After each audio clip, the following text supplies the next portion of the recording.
Hehe. Kila moyo unapodunda, unadunda kwenye viwanja. Nikukumbushe tu, weka pause, kunywa maji, alafu kumbuka, hii haina kipengele, labda uje nacho wewe bosi. Kumbuka kushare, kusubscribe, kulike na kucomment. Ukimaliza hapo sasa, kumbatia kodi ya Frequency. Ukumbukwe ni channel namba 1 kwa ubora wa habari za michezo, kujua tetesi za usajili, mahojiano mbalimbali ya wachezaji. Bwana, kwa sasa ukiwa makini na ukichunguza kwa makini utagundua kuna sera zinatengenezwa kuiangusha Young Africans, yani kuisimamisha Yanga isiweze kuchukua ubingwa mara ya 5 mfululizo. Hii ipo wazi kwa sababu drama zimekuwa ni nyingi kweli kweli, hasa kwa klabu hiyo. Moja, Young Africans akishinda mechi zake ngumu wanasema anatumia bahasha, kwa maana ya pesa. Watu wanaraumu, wachambuzi, watu mamlaka kadhaa na nini zinazungumza. Young Africans huyu akitoka sale au akicheza mechi na timu ambazo zinatakiwa kuchukua ubingwa au zinawania ubingwa, kuna namna ambaye anapigwa misumari ya kichwa.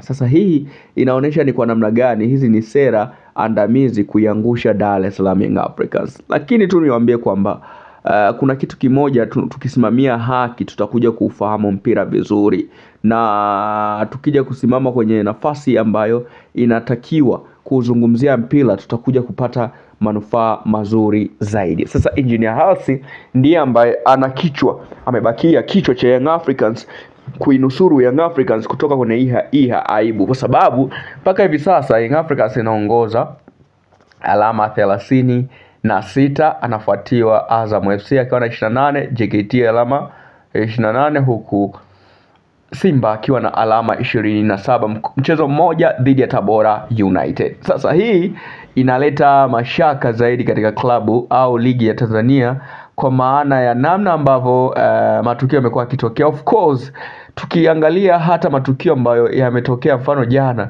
kuna clear chances kama 2-3 Young Africans kanyimwa wazi kabisa. Kila mtu hata yule ambaye hana taaluma ya uchambuzi akiangalia kabisa anajua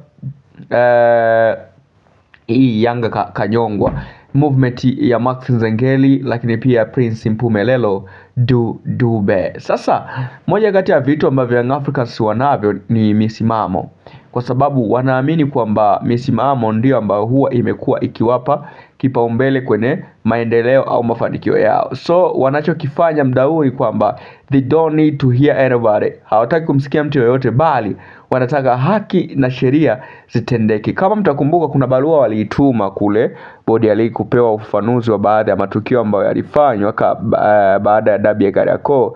Sasa hii inarudia tena wakiwa na hoji kwa nini Young Africans akionewa, hutosikia makala zikiandikwa, hutosikia wachambuzi wakizungumza, na hutamsikia mtu yoyote akielezea kuhusiana na kunyongwa. Lakini ikitokea Yanga ameshinda, baadhi ya watu watazungumza kwamba Young Africans tumia pesa na nini, au anafanywa hivi na hivi. Yani of course kuna usaliti fulani unatengenezwa, yani kuna namna fulani watu wanatengeneza. Alisikika mchambuzi mmoja anasema kwamba mimi nataka Yanga afungwe mchana kweupe.